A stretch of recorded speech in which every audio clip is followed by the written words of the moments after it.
Good afternoon, everybody, and welcome to the conference or debate of Martens Center, serving Russian interest in the EU, from far-right parties to GONGOs, government-financed non-governmental organizations. This discussion today is based on two studies which Martens Center launched already actually some while ago. The Bears in Sheep's Clothing, Russian government-funded organizations within the European Union, and the Unholy Alliance, the European far-right and Putin's Russia. And going back to, because those studies are not so long time ago, but it's impressive to think that so many things have changed. When these papers were launched, the motivation was that the Russian influence in Europe, in the NGOs, in the political parties was known, but not much discussed. And that was the motivation for these studies. And when those studies were launched or published, there was a lot of media interest to these publications. Also, quite a lot of criticism, accusation of Russophobia, and all of that in reaction in different countries were very different. Especially in France, and those times I remember the reaction was on the organization which were mentioned quite critical. But the strange thing that those papers still resonate and still have a lot of quotation in international media, and for the reasons I come back later. The paper on Russian-funded NGOs, civil society, focuses on strategies, narratives, tactics, organizations, goes through the situation country by country. And the Unholy Alliance, the European far-right and Putin's Russia, deals with far-right parties' cooperation with Putin's Russia, as it says, in all detail, but a lot has happened since. But if you allow me, I don't go to, the usual introductory setting the scene scenario. Because we have both authors here, and they will explain more in detail, what was the basis, the argument of the paper and the facts. If you allow me, I go to some impressions, because it was quite interesting process of making those papers, and I just take 2, 3, 4 kind of observations which we had in the Martens Center when we were producing those papers, and just for already feeding the discussion. First of all, making this kind of research on Russian funding, it's very, very difficult, for the obvious reasons that people, the connections, flows of money, different networks of influence, it's very difficult to track. Sometimes to demonstrate, because the amounts of the money are not so big, and of course many people are ready to comment, but not on record. And also, additionally, the challenge is that when you deal such a paper, it was, and I would claim still is, very sensitive issue. So as a researcher, you need to deal, work with the lawyers and check what you can say, what you cannot, which is of course for the researcher it will be, it's quite expensive, and there are cases when such a papers are published, and then the legal cases have followed, and it's interesting that sometimes institutions, then who are rather small and not seem to be very significant, have a lot of resources and energy to go to the long legal fights, even though if eventually no legal conclusion is drawn. Then also very clearly, if you look these cases, the most effective way for external actor, external vis-à-vis European Union or Europe, is not to actually to create a new narrative. It is to tap to some existing elements or segments in the societies, to the groups of people who have a same view and same argument than you external, who want to influence the European debate. And that can be very, very effective. And I would claim that the most the most severe case on this whole influencing is the, you remember TTIP, Transatlantic Trade and Investment Partnership, which there are several papers who demonstrate what are the, the connections and the flows of money. But that was the clearest case who had big impact on Europe's standing and our transatlantic relations. And much of that was, caused by or amplified by these kind of factors. Then additionally, just of observation, why it's so important we have this discussion today? Because the people you see, think tanker researchers, which you see in the media and the institutes, there's not so much, even if they're on the television and they are persons of public, there's not so much money involved. The salaries are not so big, the institution is not so well funded. So if you have like a think tank or something which has more than €1 million as a yearly budget, that's already a lot.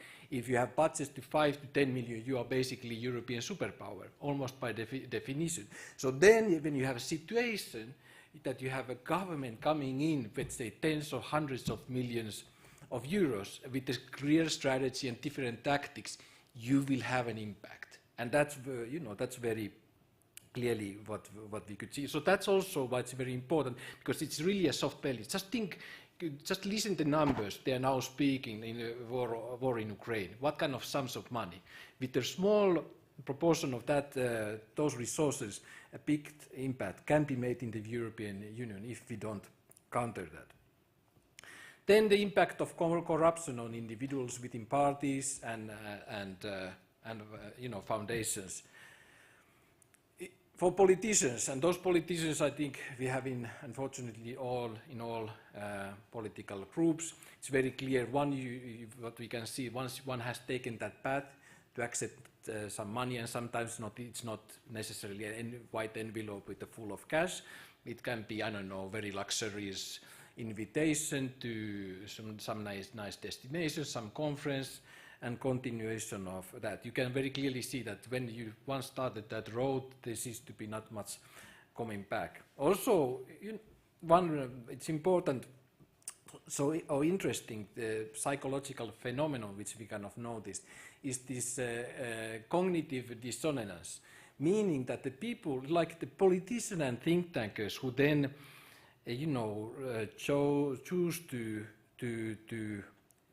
accept support from external actors and modify the narrative. People don't want to admit to themselves that, I'm basically corrupt. People want to like to see them as a moral person with the integrity. So then you have, within ourselves, you have your values and perception, and then you have an actions. And within individuals, these two need to match, and so your behavior cannot be different than your values and perceptions, and then that means that one of that has to be changed if there's a conflict.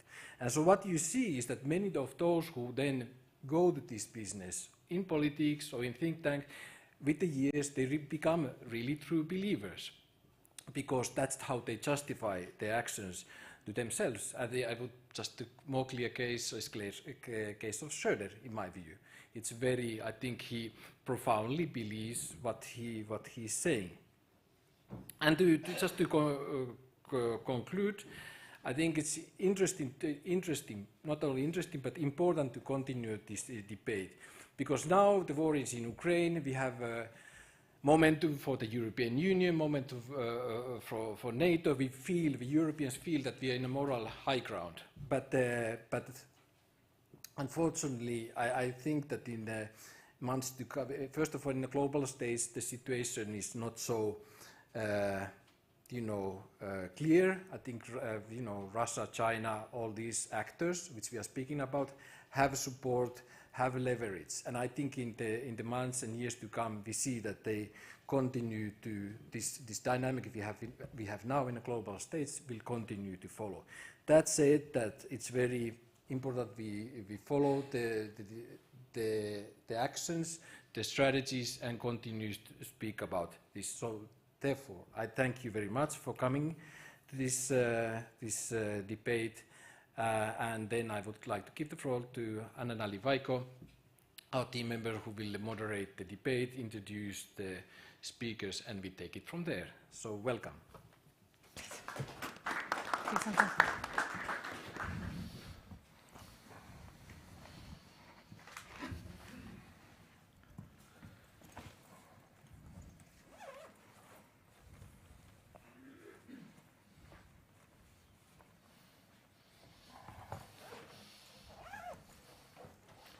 Thank you, Tommy, for your opening remarks, and welcome also from my side to this Martin Center debate.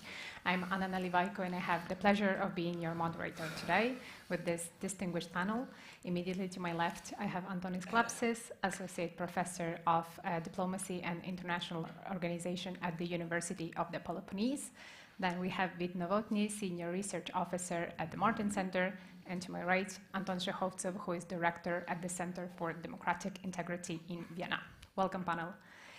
We are here today, as Tommy already mentioned in his remarks, to discuss the many ways that Russia influences the EU and how the Kremlin narrative finds its ways to permeate Western societies.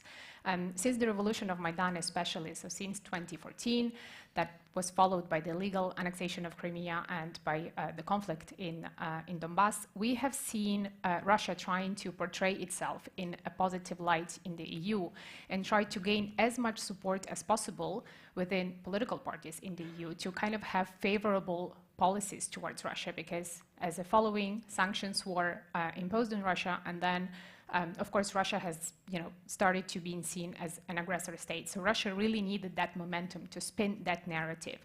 And this has been done by financing several organizations, such as GONGOs, NGOs, and think tanks, that we will talk about in depth in this discussion, as well as creating political and financial links to far-right parties, to far-right actors in Europe. And the goal behind all of this was to shift the European public opinion towards a positive view of Russian policies and politics, and towards the respect for its ambition as a great power. So, Vít, I would like to turn to you first. A few years ago, you indeed co-authored a paper for the Martin Center, The Bear in Sheep's Clothing, which shed light on the Russian funding of GONGOs, NGOs, and think tanks. So could you run us through the difference between these organizations and what was their purpose and how they functioned? Yeah, thank you, Anna. I'm glad to be here. Welcome, everybody, to this event. Just to clarify, first, I'm one of the co-authors of this paper, The Bear in Sheep's Clothing, which the Martin Center published in 2016. The main author is Vladislava Vojtišková, who is not here, but perhaps she's following us online. Just to follow up on what you asked, Anna, indeed, I'd like to start maybe a bit earlier, just to see where the context of our study was. We were looking then at this remarkable phenomenon where the Russian government seemed to replicate some structures which already, the structures that existed in the West. Ivan Krastev nicely described it as aggressive imitation. And you can read it in his book, co-authored with Stephen Holmes, called The Light That Failed. And in this process of imitation, the Russian government attempted and still attempts to copy certain institutions that exist in Western Europe and in the Western world, including institutions that are there to promote public diplomacy.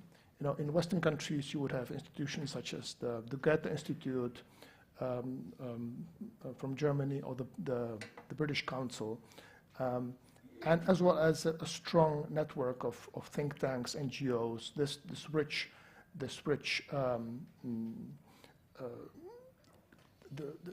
structure that we have in the West, that is there to complement political parties. And I think the Russian leadership concluded that it's time to produce similar structures in Russia. And this happened, I think, about mid-2000s. we can debate of why it happened at that time. The 2007 speech by Vladimir Putin at the Munich Security Conference is usually given as the starting point of Russia's comeback to the global stage in a very aggressive manner. And the creation of these structures accompanied that new ideological drive. And what we've seen was the rise of something called, it's not something that we discovered in our study, it existed, the GONGOs, the government-organized, non-governmental organizations. And those are organizations which typically are fully funded by the state, in this case by the Russian state, and they exist both in Russia and abroad. They tend to have the headquarters inside the Russian Federation, but they have different branches in different parts of the world. So our study looks at specifically at several GONGOs which were created between 2006 and 2011, which was a very fruitful period of time for the creation of these organizations. Ruský mír, which promotes language and culture, Rasotrudnichestvo, promoting political and economic interests of Russia abroad, the Foundation for Supporting and Protecting the Rights of Compatriots Abroad, the Gorchakov Fund, a public diplomacy institute, and the World Russian Press Foundation, which attempts to create a unified Russian-speaking press globally. So you have these GONGOs, which typically have a board, which is staffed by members of the Russian government, and many figures will appear in many different boards of these GONGOs. And if you look into our study, those boards, as they existed in 2016, are described there, including their personnel. You will have the foreign minister, you have the high politicians from the parliament on these boards. So you will see a clear connection between the policy of the Russian government and the policies of those GONGOs through the direction that they received from the top. This is a separate category from official Russian think tanks, such as the Valdai Discussion Club, the Russian International Affairs Council. Those are organizations which replicate a typical Western think tank. It's a different beast. And finally, our study looks at unofficial Russian organizations which may or may not be in some way tied to the Russian state. We describe, for example, the Eurasian Observatory for Democracy and Elections, which is an institute that attempts to legitimize elections which, by any Western measure, would not be fair and free, but that this institute legitimizes them as correct, and those elections tend to happen in the neighborhood of the Russian Federation, in countries such as Abkhazia or Crimea. And I think I will stop there, and I will leave the space to my co-speakers. Thank you, Vít, very much for that overview. Before I go to other speakers, I do have a follow-up question to you. In your study, or in your research, would you say that some countries are more prone than others to be exposed to Russian disinformation and meddling, or to these organizations, or maybe Russia would use different sort of tools in different countries to try to build up its influence there? This is something that our study also touches on. The tools are certainly different. You can see, for example, in the Baltic states, you will see a lot of focus on Russian speakers in those countries, on the Russian diaspora, which is numerous in all the three Baltic countries. In countries with Orthodox religion, you will see a focus on common religious ties, the common roots of Eastern Christianity. In countries such as Italy, you will have a focus on energy. In France, it would be anti-Americanism. In other countries, it would be something else. So the tools tend to be different. And as for the success of these measures, that's almost impossible to say where Russia has been more successful than elsewhere. We don't know. A partner institute of the Martin Center called GlobeSec, based in Bratislava, produces the GlobeSec Vulnerability Index, which shows, looking at the different indices, to what extent that country is actually vulnerable to Russian influence. And the latest edition from 2021, I have the map here. So it shows clearly, that report looked at Central and Eastern Europe meaning the Southeastern Europe, actually, the Balkans. So the country which was most exposed was Serbia, followed by North Macedonia and Hungary, followed by Bulgaria. And also Montenegro was quite high in that score.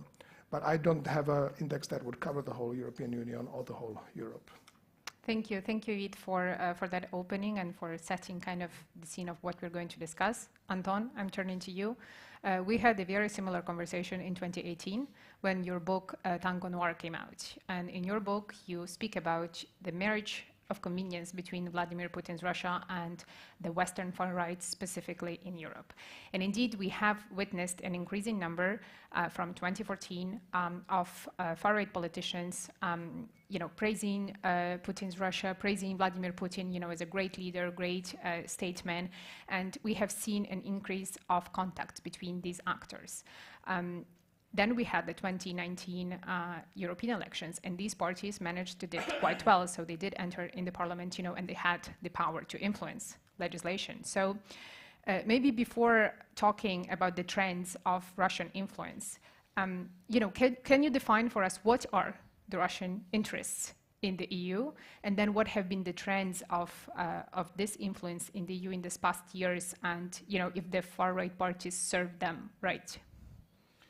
Yeah, well, first of all, thank you very much for the invitation. Thank you for having me. In my opinion, the interests of Russia in the EU are quite simple because they are aimed at undermining the EU, undermining the unity of the European unity, and subverting the developments that are aimed at developing transatlantic relations, and helping countries such as Ukraine in their modernization and democratization. So the aims of Russia are thus quite destructive, and I would be talking about malign influence of Russia in the European Union. As we are talking about the far right and cooperation or relations between different Russian actors with European far right parties, I must tell you that Putin and his regime, they understand it very well, what nationalism can bring, or ultranationalism. Let's talk about more illiberal versions of nationalism. What ultranationalism can bring to the society, and that is the undermining of the social cohesion, first of all. They understand very clearly what the far right means and how negatively it impacts the society. And why I'm saying this, because that they know, is that they've essentially destroyed and suppressed all the ultranationalist movements in Russia itself. And the reason for this was exactly like that. Putin said that all those ultranationalist movements and the far right, they had a negative impact on Russia as a state. So it's very clear that by supporting the far right in Europe, they are trying to subvert Europe as a project of European unity and liberal democratic consensus. One important thing to add here is that by cooperating, by having those relations with the European far right, Putin's Russia has two audiences. One audience is a domestic audience in Russia. in the recent years, probably starting from 2011, from 2012, we have seen a trend that featured mainstream politicians or involved mainstream politicians in Europe are gradually distancing themselves from Russia. That didn't happen overnight. We still have mainstream politicians who find that Putin's Russia is still a worthy partner in a strategic dialogue. Yes, we have them, but from 2011 to 2012, and if you remember, those were the years where quite massive protests took place in Russia. So mainstream politicians were less interested in talking to Putin and his regime. And they started, and Putin's regime started looking for friends and allies elsewhere. And they realized that already in 2008, already from the time of the war, Russia's war on Georgia, they realized that one of their most trusted allies are on the margins of the political systems of the European Union, and those are the far right and the far left, but more of a far right. And they needed people, they needed European politicians, Western politicians, who they would engage with for the Russian domestic TV, who would say that Russia is not isolated, that Russia is a democratic country, that everything is fine, and that the West does not understand Russia, etc., etc. So they needed people who would be conveying those messages, and those would be translated into Russian, for the Russian society not to feel abandoned. And that was a very important area of this cooperation, not to project anything, not to project any narratives to the West, but take those people and have them as commentators for the Russian TV. Then also Vít mentioned those election observers or fake election observers, because Putin's regime needed them to praise elections in Russia or in areas occupied by the Russians, such as South Ossetia, Transnistria, Abkhazia, then Crimea. They needed those people who would who would play a role of international observers and try to legitimize those electoral processes that would otherwise be considered either illegitimate or at the very least undemocratic and unfair. And that was also mostly for the domestic audience, not for the Western audiences, because in this sense the resilience in the West is quite strong, meaning that Western audiences would rather listen to the results and conclusions of the OSCE ODIHR, of established organizations that provide election monitoring, rather than listen to some minor fringe organizations such as the one you mentioned, Eurasian Observatory for Democracy and Elections, which is basically two people. One is based here in this country, in Belgium. The other now lives in Russia, but they are marginal. They are nothing. Their missions are just so fake that everybody understands this. But for the Russian population, that would be enough, because the Russian media would report on them, saying, for example, that the OSCE ODIHR found some irregularities in our elections, but on the other hand, there is a different European organization that says, well, it's all fine. So they are trying to provide this fake balance to the reporting. But there is, of course, not only domestic audience where we see the use of that cooperation between Russia and the far right, but also the Western audiences. And here I would say that what Russia is giving them, the far right, most importantly, they're giving them a media platform that they don't have in their own countries. When RT was still operational, when Sputnik was still operational, that gave the far right quite an important platform, because in their own societies there's still some cordon sanitaire around the far right, so they would not be accepted by the mainstream media. Mainstream media would try to not to report on the far right in a positive sense, but the Russians would be happy to do this. So this is one. The media support was, I think, one of the most important one. Then we can talk about political support, which is more rare, I would say. An example here would be Marine Le Pen visiting Moscow in 2017, just 1 month before the election, before the first round of the presidential elections in France. And that was a very clear message, a political message of the Kremlin, that she is our candidate. Although he would say otherwise, but you know, we're not children.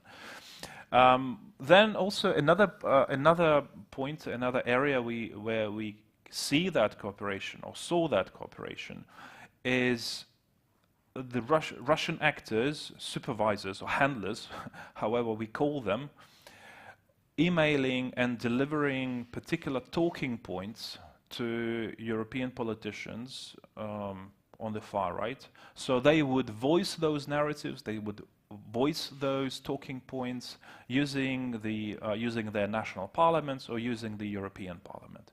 And we have evidence of Russian stakeholders actually sending what European politicians need to say during their speeches at the European Parliament. There is this evidence. We also have evidence of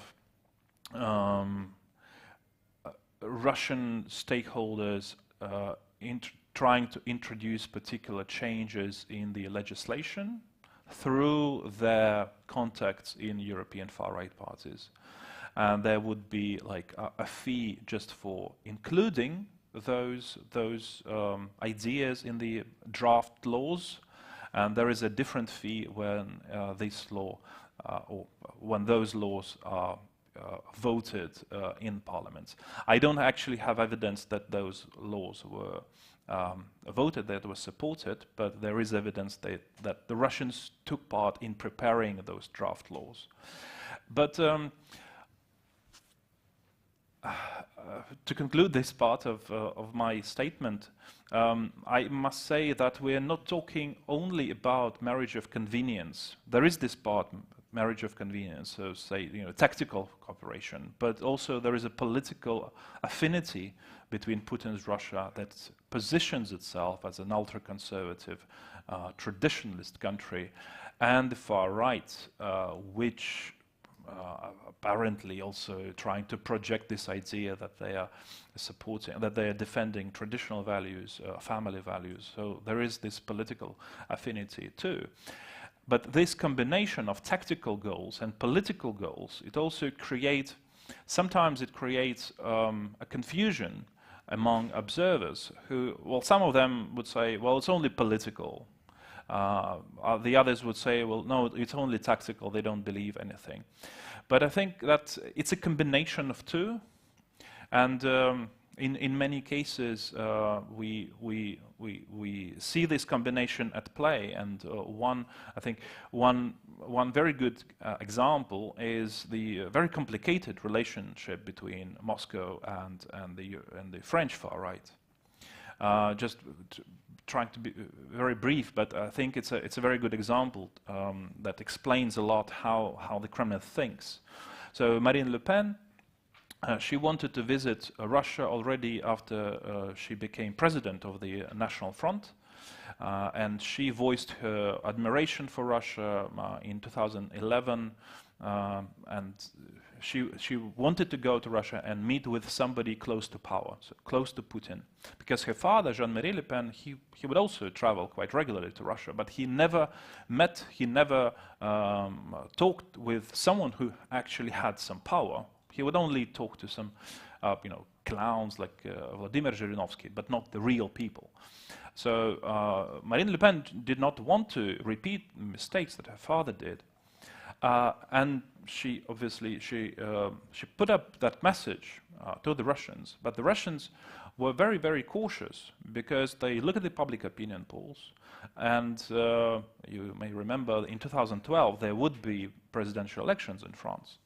So they looked at the public opinion polls and they saw that the most two popular figures were Sarkozy and Hollande.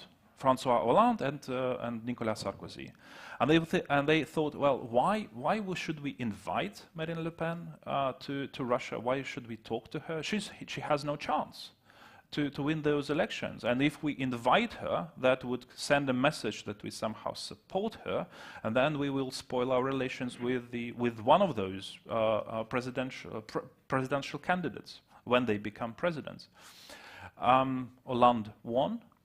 Putin went to Paris in 2012, at the end of spring 2012, and he would talk to Hollande. And Hollande criticized Putin for his support of Assad and the civil war in Syria. And that was the moment when the Russians decided to, well, let's then try someone else in France. What allies do we have there? And the Russian ambassador Alexander Orlov would say, well, yeah, we have this party, Marine Le Pen, very interested, very keen. And they started cooperating. That resulted first in the bank loan of 9 million euros in 2014 for the regional elections of 2015. But then the situation started to change in France, and for the elections of 2017, the Russians were eager to support François Fillon, who had a very good chance of winning the presidential elections. And however Marine Le Pen tried to convince the Russians to give her another bank loan for the presidential elections of 2017, it didn't work, because the Russians said, well, no, we're fine. François Fillon wins. Well, Marine Le Pen, you are in the second round. We win anyway. So it's either you without our help, or it's rather François Fillon, look in public opinion polls. And only when Macron started to gain popularity in January 2017, so a few months before the first round of the presidential election, only then they decided, okay, so Fillon is down, he's not electable, now it's only Le Pen, and that is why they decided to invite her. But again, this story is very complicated, and it shows like their tactical considerations and also political considerations, like what we are going to do. And it's all very, politically technological in a way. They look at public opinion polls all the time. They look like what friends, what allies we have, whether we can spoil our relations with some, whether we can sacrifice our cooperations with other politicians. So it's quite complicated. Thank you, Anton. I do have a follow-up question to you, but I will go to Antonis first, as we are talking about, indeed, the connections between Kremlin and the far-right parties. Antonis, you also authored a book for the Martin Center back in 2015, then Holy Alliance, which looked at these links between Putin's Russia and the far-right. And as we have seen already from the other two speakers, the Kremlin has been trying to buy political influence at several levels for years now in the EU. So Anton has told us about the example of France. What was their scheme behind buying this influence? And, in what countries were they successful, would you say? Well, I was listening to Vit and Anton. I realized that we have all three used different phrases in order to describe more or less the same phenomenon. The bear in sheep's clothing, a marriage of convenience, an unholy alliance. And I was thinking, being Greek, that maybe Mr. Putin is very keen on Greek mythology, and maybe he has read the Iliad by Homer. There Homer described how for 10 years the Greeks were trying to besiege Troy, the city of Troy, and at the end of the day they used the Trojan horse in order to invade Troy. So they didn't win the war militarily, but they won the war by using a trick. So I think this is what Mr. Putin have been trying has been trying to do. He has been trying to use far-right parties all over Europe as Trojan horses for in two different levels, at the national level and at the European, at the EU level. So he's trying to exercise pressure to national governments. He's trying to create a friendly atmosphere for Russia in public opinion in various EU countries, and at the same time, through the same political parties, through the same political figures, he is trying to exercise pressure to the European Union from within. He's buying this sort of influence at a very low price, I have to say, because he's spending far less money and he's putting far less effort on this scheme in comparison to what he would have spent or to the effort that he would have made if he was trying to besiege the fortress by using military force. I was also thinking of a phrase that I used in 2015 when we have been presenting my book here in Brussels. It was June 2015, and I started my presentation by using a quote. I think it was made by the Deputy Prime Minister of Russia back then. He said that, okay, they are putting us sanctions, they are not giving us visas to visit EU countries. Who cares? Tanks do not need visas. This is where we stand actually today. He had been describing what was about to happen a few years later. And coming to your question, to sum it up, Russia has been successful up to a certain extent. This success differs from country to country because the situation in various EU countries is not exactly the same. Vit referred, for example, to the fact that some EU countries are Orthodox, like Bulgaria and Greece. In these cases, the infiltration is much bigger, and the scheme of the Trojan horse is much more successful. But it can be also successful for other reasons, as Anton referred to the case of Marine Le Pen and the Front National. In this case, the anti-Europeanism of a certain part of the French public opinion can boost a pro-Russian leaning. It can be expressed in other ways, let's say in the case of Hungary, where Jobbik, for example, constantly has referred to the fact that Hungary is not happy with the frontiers that it has and that it needs to expand its frontiers to regain territories that it had lost after the end of the First World War. So they are seeing Russia as an example of how to do it. Let's do it like the Russians. They have occupied, let's say, Crimea. We can do the same thing, or we can try to use this window of opportunity for our own purposes.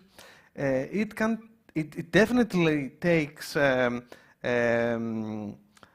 it's definitely related, as Anton mentioned, to the anti-liberal feeling that it is widespread in many EU countries, and to Euroscepticism that is also very common in many European countries. And we see that in the results of election after election in almost every EU country. This is a very sad phenomenon which is affected not only by internal political developments, but also by external developments, like in the case of Russia.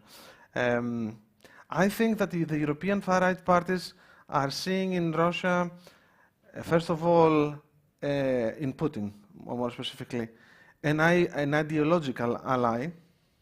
They feel attracted by his authoritarianism.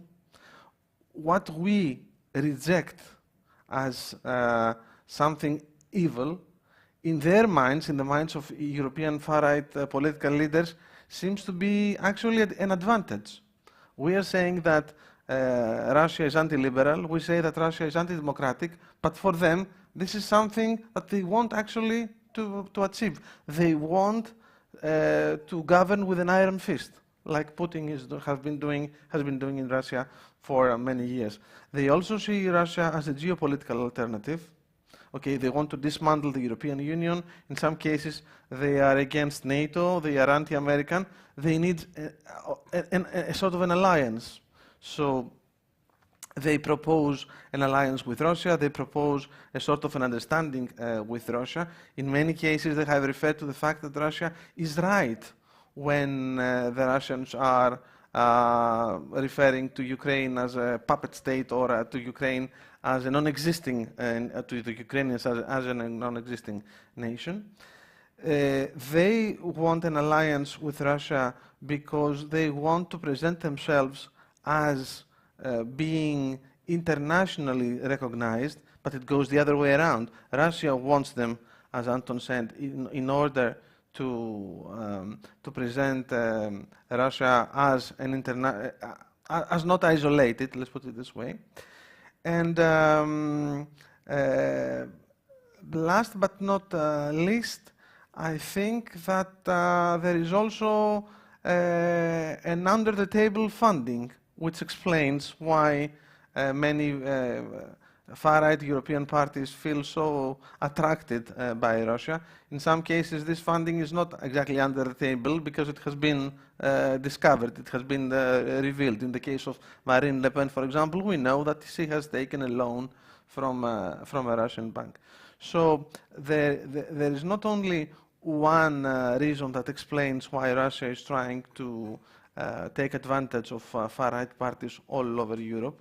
I think there is a combination of different reasons, but at the end of the day, the result is practically the same. Whether we call it a bear in sheep's clothing, or we call it a marriage of convenience, or an unholy alliance, the result, the aim of this scheme is practically the same: destabilizing the European Union and European governments by exercising pressure from within. Thank you, Antonis. A very quick follow-up on what you said. It is true indeed that the far-right parties in Europe, most of them are Eurosceptic, anti-NATO, etc., and they indeed saw in Russia as an alternative to all of these kind of alliances. But it was easier, I think, to talk about it when we were not living in war times. Now we are at war. Russia has invaded Ukraine, so I think it's very uncomfortable for however right the politician can be to come out and say, oh, actually Putin is right, with everything that we are seeing. So I guess my question is, do you see do you envisage any shift in far-right parties towards a more, will they finally abandon their anti-EU stance and anti-NATO because of this war, and kind of focus on other internal divisions, be it migration, be it LGBT rights, or whatever? Or do you think that the war will leave them undeterred in their, and they will continue to support the stance? I think their anti-EU stance will remain more or less the same, and even though in some cases they are avoiding to refer to Putin directly, and they're not saying, okay, he's right by invading in Ukraine. They are saying the same thing by using different words. They're not saying it directly, but they are implying it, okay? And I was thinking about the following. If we had this discussion, let's say 4 months ago, we would be in the sad situation where practically nobody was discussing about Crimea and what happened in Crimea in 2014. We had practically accepted that Crimea is not exactly part of Russia, but okay, it has been occupied, it has been annexed by Russia. This is illegal, but this is a de facto situation. So this shows that no matter what we say, at the end of the day, in some cases, Putin's strategy might have positive results for himself, in the sense that he is imposing, he is changing the status quo, and this has not changed the way, for example, European far-right parties have been dealing with Russia. On the contrary, when Putin invaded in Crimea, we saw no change in the way far-right parties were dealing with Russia. And I'm afraid to say that not immediately, but after a few months, after a couple of years, we will see the same phenomenon after the end of the war in Ukraine. Thank you, Antonis. And before addressing one last question to all of speakers and going to Q&A, I do have a quick follow-up to Anton. I came across a recent study of yours, or a study of 2021, in which you say that, I mean, everything we are talking about is seen as a soft power tool, right? So Russia using these financing and influence as a soft power tool. And you speak in the study as if it's a shift from soft power to dark power of Russia. Can you elaborate a bit more on that? What does it exactly mean? Mm-hmm. Well, in the classical study of Joseph Nye, when he talked about soft power in opposition to hard power, he described soft power as a power of attraction. This is when one nation tries to influence other nations, which is totally normal, through attraction of its political values or its culture, and this is absolutely fine. And all nations that want to have a position among other nations do soft power. This is normal. However, when we're talking about influencing political parties, buying influence, this is not soft power at all. The disinformation is not soft power. Buying political influence is not soft power. It is rather hard power when we are talking about money, because bribery is considered by Joseph Nye. He described bribery as hard power. Hard power not only would be a military threat, but also bribery. Dark power, it is influence or attempt to influence other nations through projecting an image of a state that is never will be part of the sort of Western world. It is projecting an image of a state, of a rogue nation, of a nation that the political values of which do not overlap at all with the values of the Western world. And let me give you an example. There is another concept that I find useful. It's mimetic power. It's when we say, then Russia would say, well, we are the same as you are. What we are doing, you say it is bad, but we are doing the same thing as you do. You say we annexed Crimea, but look at what you did with Kosovo. You did something, you know, it's whataboutism, yeah? This is, no, we are not different from you. Let's go back to business as usual. We are not different. What we do is the same what you do. This is mimetic power. We are trying to mimic, this is what Vid described as probably this aggressive imitation, so mimetic power. Dark power is something else. They would say, no, we are not going to be like you. What we do is essentially we are allowed to do this, and so what are you going to do about this? So this is what we do. Yeah, we annex Crimea, and so what? So yeah, we have nukes. Yeah. As the ultimate argument that they can have. And this is dark power. This is also, you know, undermining almost, how to describe it? It's like we do something, we commit these malign influence operations, and we know that you know what is behind them, and we don't care, because we cannot do anything about this. You know, this is dark power. This is projecting the rogue nature of the regime. Yeah. Okay, thank you very much. Before we go to Q&A lightning round, a very quick. Yeah, Vid, you have an answer. Yeah, just a quick thought I had when we were talking about Russia's image as a harbinger of traditional values. This is really funny, because if you look at the rates of divorce, Russia has one of the highest rates of divorce in the world. I recommend you look up the figures. The same goes for abortion. Russia is among the highest abortion rates in the world. Maybe it's number one. Alcoholism, top. So the only thing I can find is the aggressive anti-gay propaganda rhetoric and the legislation that was adopted to allegedly protect Russian children from gay propaganda. That is the only indicator I can see that Russia could claim to be the traditional values leader. Thank you, Vit, for that interesting figures. Very quickly, a few weeks ago, the Vice President of the Commission for Values and Transparency, she was addressing the European Parliament, and she said, Russian disinformation has been underestimated. We didn't fight it. We didn't do anything. I mean, this is quite, a mea culpa right there. So my question to you very quickly, one by one, did the EU take Russian meddling seriously all these years? And, how to go from here, like we're at war now, what should be the steps to kind of know where it is, control it, contain it, and, not to be exposed to it? Vit, we start with you. Yeah, thanks. Yeah, well, we have not taken it seriously. I think the current war is proving to us all that we have underestimated the threat. I myself never thought that Russia would invade Ukraine the way it did now.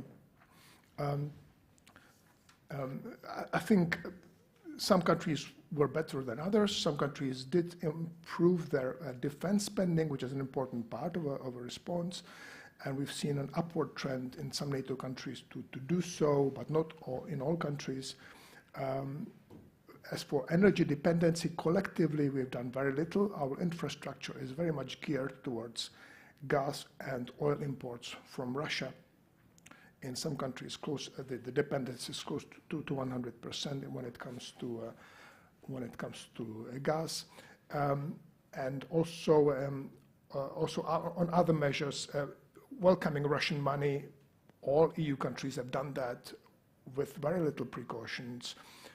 And I think the current war is showing us in a very stark light all our failings. And I don't like some of the moral triumphalism which we now hear from Central and Eastern Europe of we've shown you, we've warned you. Some countries have, but if you look at how these countries are still energy dependent, how bad their defense spending is, how much Russian money they have welcomed over the years, I would like to caution us to project this triumphalism. I don't think that's very healthy. Thank you. Thank you, Vit. Antonis? I agree with Vit. I have to say that we have not taken the threat very seriously. And the case of Crimea that I referred to previously is a very tangible example. We have accepted even the fact that Russia has occupied part of its neighbor, of Ukraine. And as Vit said, very few have predicted that Russia was about to invade Ukraine. If we made this conversation like 4 months ago, I think that very few, if any, would actually predict the invasion. And this shows how bad we have all estimated the threat. And I think it shows another thing, that we have been trying to explain how Russia, how Putin is going, what steps Putin is going to take by giving an explanation which fit our own understanding and our own perception of the world. Whereas in the case of Putin, he is acting like himself. He has a very different way of perceiving things. He has very different standards, moral standards, ethical standards, and so on.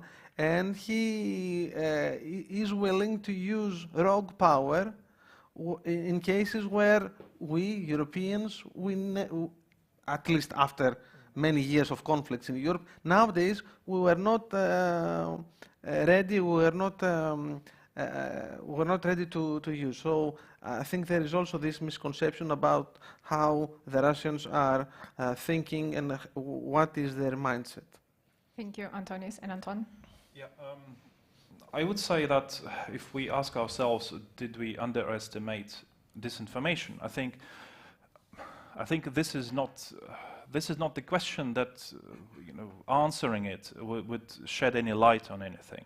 I think the real question is why some societies are more susceptible to Russian disinformation and some are less susceptible to Russian disinformation. Because Russian disinformation, this is something that is an intrinsic part of Putin's regime. Putin's Russia is essentially a Potemkin state. It has fake institutions. Its parliament, it's not a real parliament. Its president is unconstitutional. The constitution was essentially violently changed by Putin himself. Its media are disinformation resources. But the question is why Western societies are more susceptible to Russian disinformation. That is a real question. I wouldn't take maybe Central East European states, but I would give you an example of the Nordic countries, of Finland, of Sweden, of Norway. You know, the Russians are not even trying to meddle in their elections because they don't have allies there. Because for the Nordic countries, including Denmark, any connection, any suspicion of cooperating with Russia would almost discredit those political parties and political actors as corrupt, because Russian influence is considered as corruption in those countries. And because of the political culture in those countries, they treat all Russian influence as toxic, even the far right. In Norway, well, it's not really far right, but it's right-wing populist Progress Party. They wouldn't have anything to do with Russia.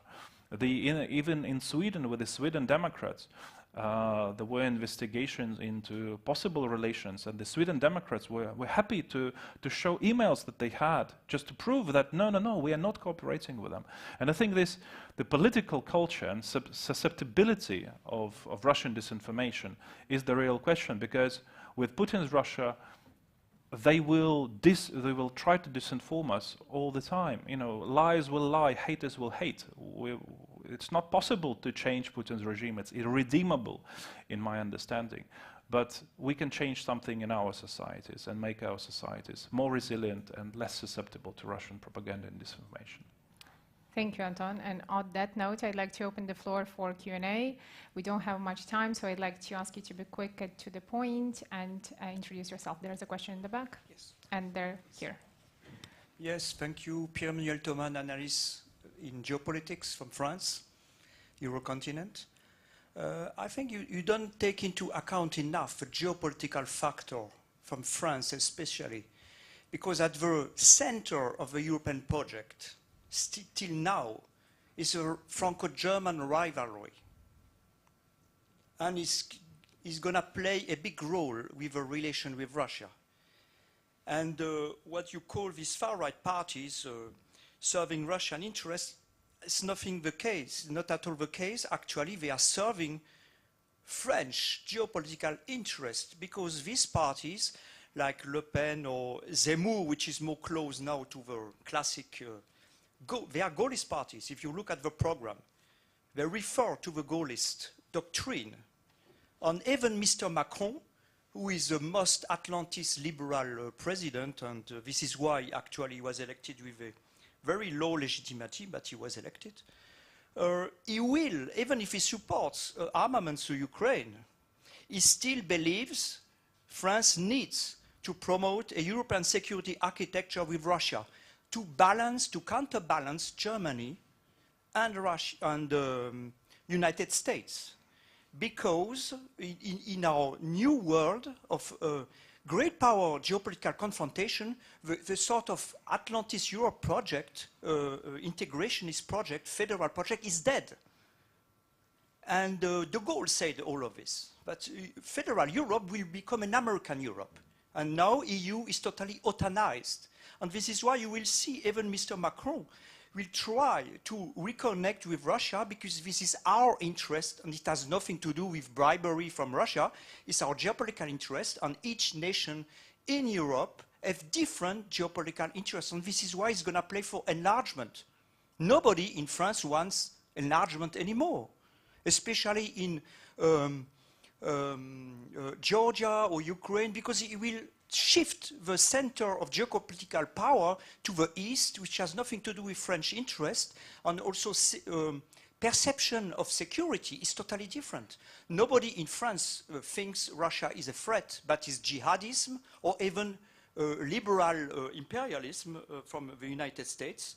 And this is why you will find that this position of France now, supporting Ukraine, is purely opportunistic to promote the European defense project and finally try to convince need a strategic autonomy for Europe, which must be different from United States and NATO, which only promotes American interests first. That's a reality. Thank you. Thank you for your question. We have another question here. A comment. Hi, my name is Dmitry Shkurko, National News Agency of Ukraine. Thank you so much for that very interesting presentation. You know that in Russia there is quite interesting phenomena.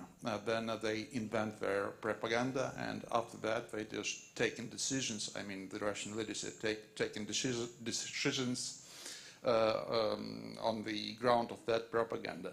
My question is, what kind of influence far-right parties in Europe have to back to Russia, informing what we know now as some kind of totalitarian state with all the, evidence of some kind of Nazi ideology. And it is a particular question to Anton: is that Nazi state again fake? Is it imitation, or is it real? And the short comment, if I may, to Antonis. Please don't worry about the war in Ukraine, because Putin will never succeed in there.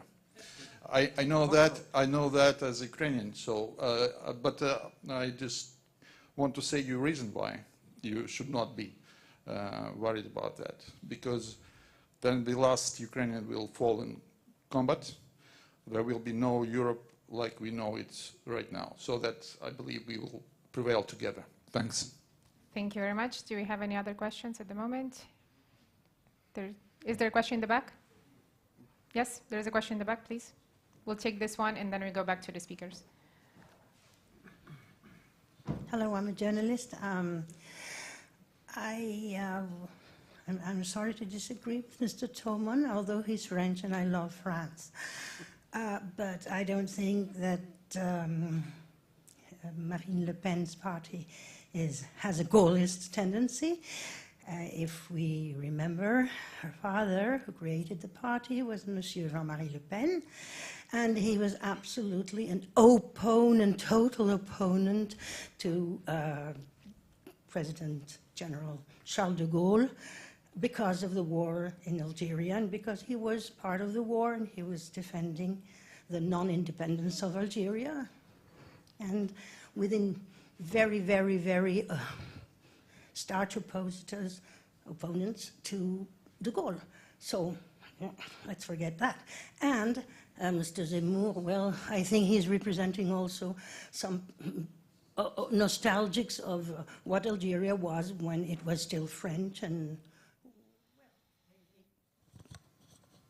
they did not agree either with this total independence and some arrangement in order that there should never have been a real war between France or Algeria and Algeria. That's one thing. It belongs to the past, but it's very close to us. And the other thing is that de Gaulle always said he was against tous les totalitarismes. That means all totalitarisms. That is exactly what we are living and reliving, reviving now. All totalitarisms of de tous bords, of all tendencies, are coming back.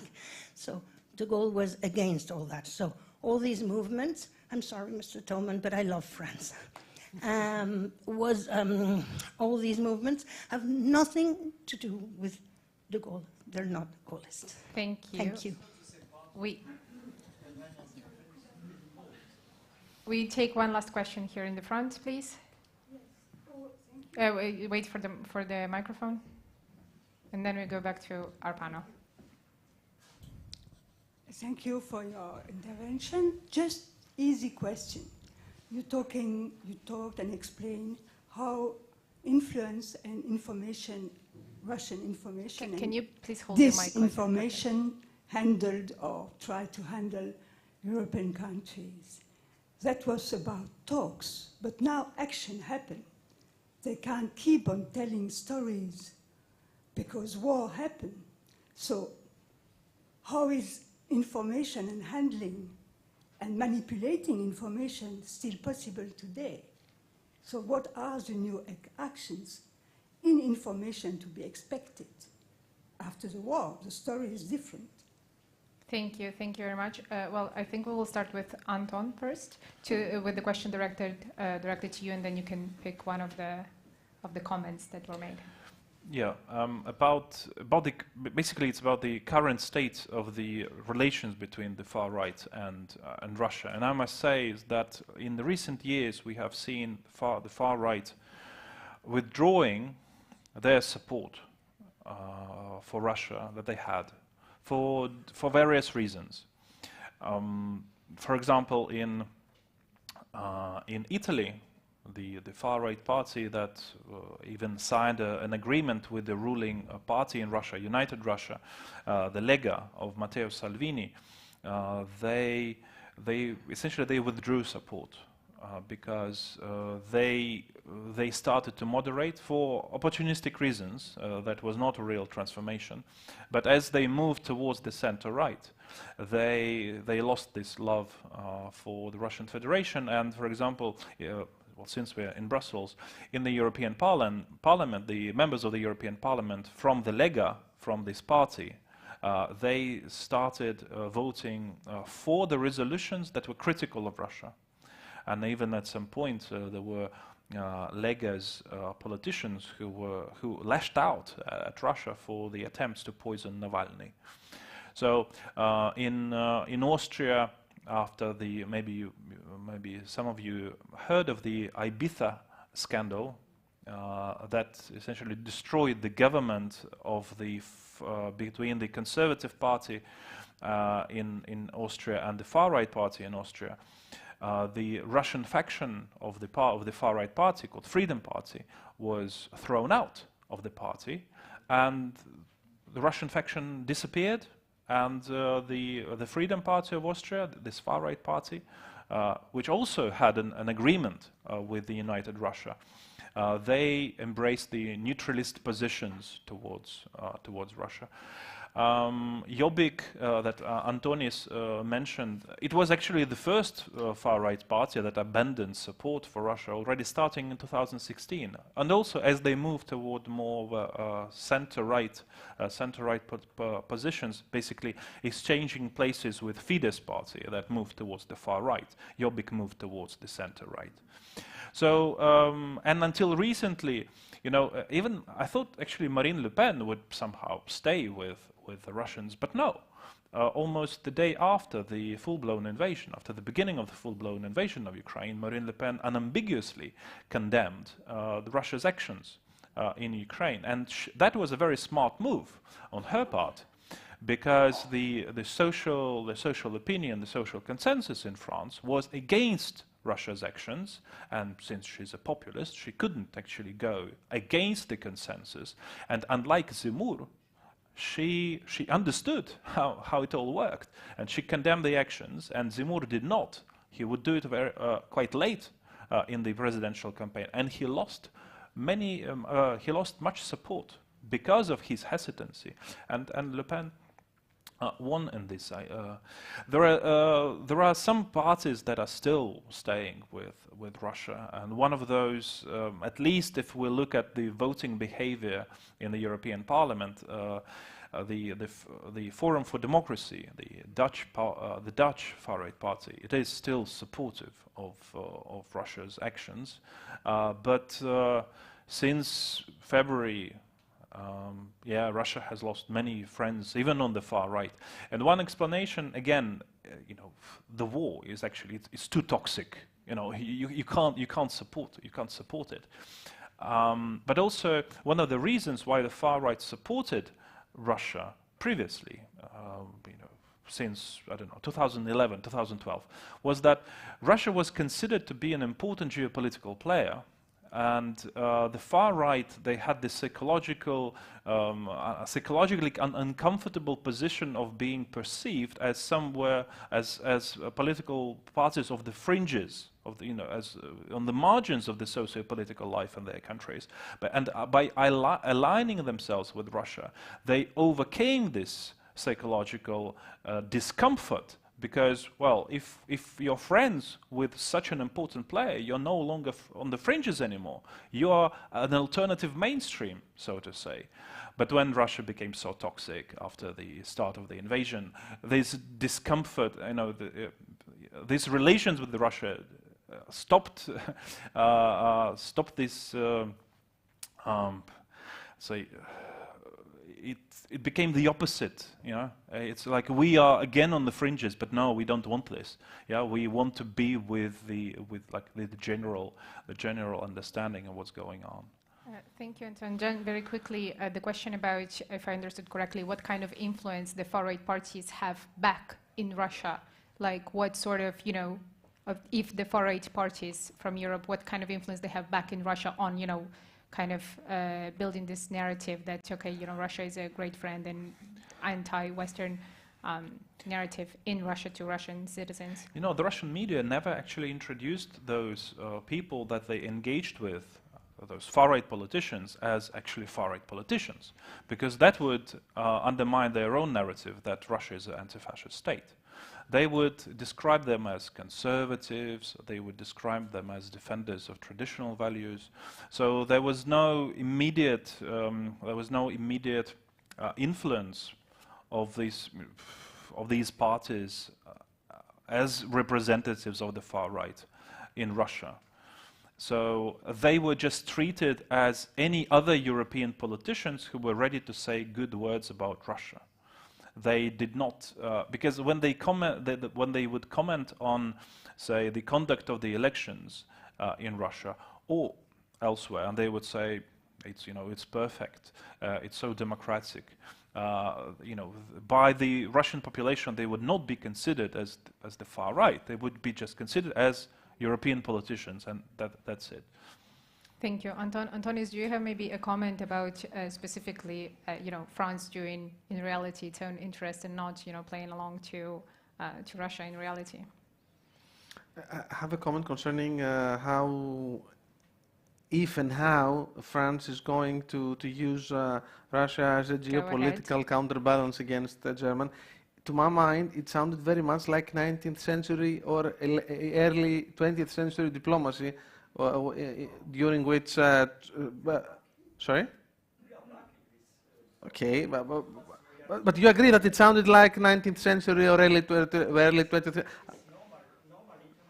I think that after the Second World War, the European project was based on not on rivalry between France and Germany, but rather on cooperation between France and Germany. So I think we are in a different historical context right now. This is my comment concerning France and Germany. And another comment, I don't remember your name, but I wish that Ukraine wins the war, that Ukraine manages to take back all the territories that have been occupied by Russia. Sorry? All the territories. And I wish the same for any other European country that has suffered the same, like Cyprus, which for like half a century now has been occupied by Turkish forces, the northern part of Cyprus, a country of the European Union, is still under illegal occupation by a country which is not a member of the European Union. And this is something that we have to also to take into consideration and see how solidarity is a key feature in the European context. But what I was saying, what I meant, was that in my view, there is the possibility that the war will not end with a final agreement. It will end with a sort of a ceasefire, after which Russia de facto will continue occupying part of Ukraine, even though neither Ukraine nor the rest of the world will legally recognize the occupation. So this is my pessimistic, let's say, prediction. So this is it. We'll still try to be optimistic and see the glass half full. Vit, do you have any comments whether, you know, on kind of the far-right parties in reality playing their own national interests rather than, you know, being influenced by Russia in reality? No, I don't want to comment on that. I think my colleagues already said enough. I just want to say, you know, about the divisions inside the European Union. I think the EU is as united as it has never been. We have 27 national interests which are now coming together in a remarkable way. So I'm really not worried about it too much. And as for the US, you know, it has been the US that has provided leadership on weapon deliveries to Ukraine. So I have no doubt that the beneficial US leadership will continue. And it's in the EU interest to keep the US on our side. That's it. Thank you, Vit. Before concluding, I just have kind of a generic question to give the speakers a chance for their closing remarks. I mean, we have seen that the EU has stood very united in, you know, proposing sanctions and condemning the war. So unity is extremely important in dealing with Russia. But, you know, how realistic is this unity in the long term? And as the question, the last question that we had said, we are at a time where, you know, Russia continuously lies. I mean, we had the foreign minister of Russia recently on Italian TV, you know, saying that de facto the war was not there. They're only targeting military targets. You know, no civilians are dying. You know, it's Ukrainians who are killing civilians. So, you know, kind of what now? I mean, at some point the war will come to an end. So how to deal with a state like that? You know, can the EU trust anything that Putin will say or do, and how to kind of, what will be the future for these relations? Anton, we'll start with you. As I mentioned, I'll try to be very quick. As I mentioned, I do believe that Putin's Russia is irredeemable. It cannot be improved somehow. And I hope that this war will put an end to all those quite ridiculous attempts to have a normal dialogue with such a regime. Because, in my opinion, this is not even a state. As I said, it's a Potemkin state. It's a criminal organization, rather than a real country. Of course, there are people, many Russians who are, it doesn't really matter whether they support the regime or not. What matters is that any person deserves to live in a democratic country. But this state itself, it cannot be changed, it cannot be improved. It can only just go away. And I do believe that the West should keep its unity, not only until the ceasefire or a peace agreement between Russia and Ukraine, but also till the change of this regime, because you can't really talk to a regime that is supporting rapists and murderers and butchers in Ukraine. I think it's immoral even to try and consider them as worthy partners for any dialogue. Thank you, Anton. Antonis, you already gave your pessimistic overview. Anything to add? I will give you an optimistic Good. now. Let's if finish you look on an at the history of European integration, you will see that it goes forward by going backwards. It is like a long jumper.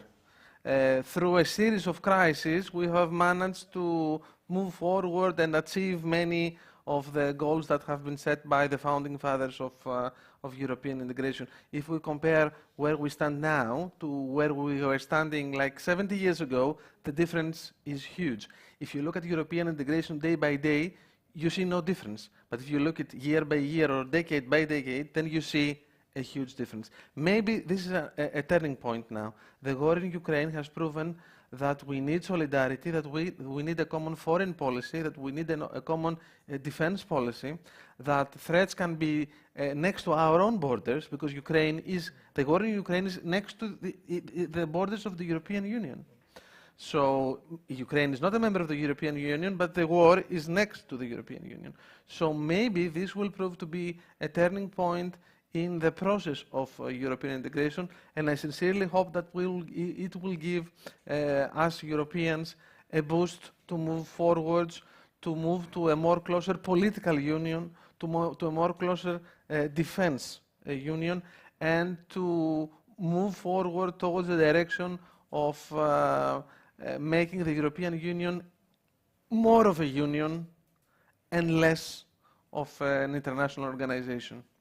Thank you, Antonis. And Vita, any final remarks? Yeah, I'm thinking of dealing with Russia now as, I'll use a metaphor. To me, it's like a person or maybe an animal, a bear, that has got a disease, has become very dangerous, is biting, mauling people, killing. We have to build a cage around that person or around that animal. We are in the process of building that cage, and we have to live with that danger inside that cage for the years and decades to come, unfortunately, I think. One final remark, indeed researchers working in the field of Russian influence sometimes get intimidated by the people who they expose. This was also the case with our study. I will not go into detail, but I can say that we are proud to be here today and present our study without any changes to the original wording as it was published in 2016. Thank you. Thank you, Vit. Well, on that note, I will leave you with some takeaways. I mean, the main takeaway is that Russian influence is there, it exists, it has various forms and various faces, and it is very, very important for the EU to recognize it and to counter it, but for sure making our societies more resilient and less susceptible, as you, Anton, said, to Russian disinformation. I thank you all for being here with us today, and I hope to see you at future Martin Center events. And thank you also to the panelists. Thank you.